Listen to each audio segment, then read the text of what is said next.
Hello, all, and welcome. The topic of this upcoming discussion is on copyright. In the first episode, we will be discussing what copyright is and why it is important to understand in learning and development. Stay tuned to learn more.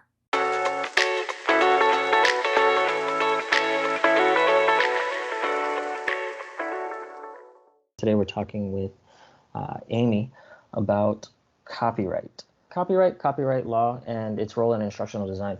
Now, copyright in simple terms is, just as the name says, the right to copy. So we're going to get into a lot more detail with that with this topic here today, and Amy is going to be informing us quite a bit. So Amy, why is copyright law an important topic for us to understand in the learning and development world?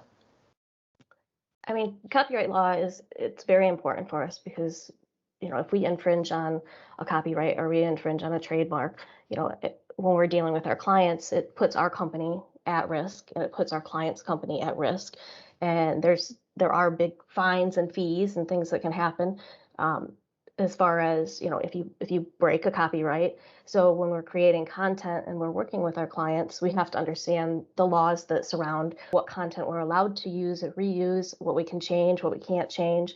So, being able to have that understanding as we're creating content is very important to not only our companies, but our clients as well. Now, when you say that it could pose potential problems to our own company or to our clients, how can this impact our company and our clients? There's monetary infringements that can occur. So if you break copyright, the copyright owner can actually recover damages anywhere from $30,000 to $150,000 if the infringement was willful. So if you just straight took something and used it and knew that you were doing it. And it can also be punishable with imprisonment, which doesn't look good on either your clients or our company. So making sure that you understand what you're doing with content is an important thought all the way through the process. That sounds like some serious repercussions for violating. Sounds like nobody would be happy on either side. No, nobody would be happy. Maybe the guy who was able to sue for it, but other than that. But it sounds like a great reason to learn more about it. Yes. Yeah, especially understanding. Yeah, I can say personally, I understand the idea of copyright law, but it is still a very confusing topic, and where are those boundaries set? So, following that question about the impact on our company and our clients, it can be confusing sometimes to navigate copyright. So, what falls under copyright, and how is it different from something like trademarks? Yeah, so I mean, that's the question, especially as an instructional designer, you think about what falls under copyright, and then you hear about trademarks, and we have, these two different fields that a lot of people do talk about. So copyright is pretty much anything. It's the tangible medium. So it's, it can be artwork, it can be, which is what we deal with a lot of times, artwork, photos.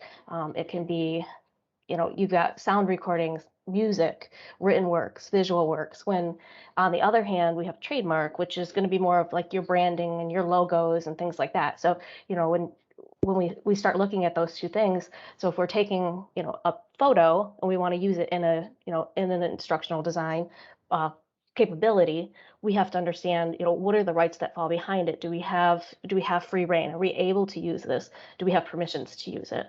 And the same with trademarks, when we're looking at, brandings and logos, and you think about some of the, like the big names that are out there and their slogans and what they, it immediately. So if we're creating something and it's, close to somebody else's logo or somebody else's, slogan that they use all the time, we really have to think about those two realms when we're looking at designing and making sure that we don't infringe on either copyright or trademarks, because they're both pretty big fields.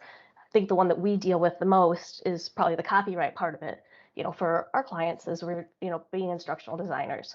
We often get we get photos sent to us, we get previous source material, we get, somebody wants an image of this or an image of that, and everything is, right at our fingertips. We can get on the internet and find pretty much any image that we want, and it's, how do we know if we're able to use that image or not? What's right and what's wrong as far as the copyright end of it goes. Understood. Okay. Now, with that, you mentioned tangible assets. So, like photographs, art, videos, audio files, music, those tangible things. So things like, ideas or processes, those don't necessarily fall under copyright, or is that a separate thing altogether? those generally fall under intellectual property. Understood. Okay. And there's a difference between that aspect and copyright. Right. Great. Thank you for sharing a little bit about what copyright is and its importance in learning and development. In our next episode, we'll be discussing some of the legalities of copyright and how to avoid infringement. Until next time.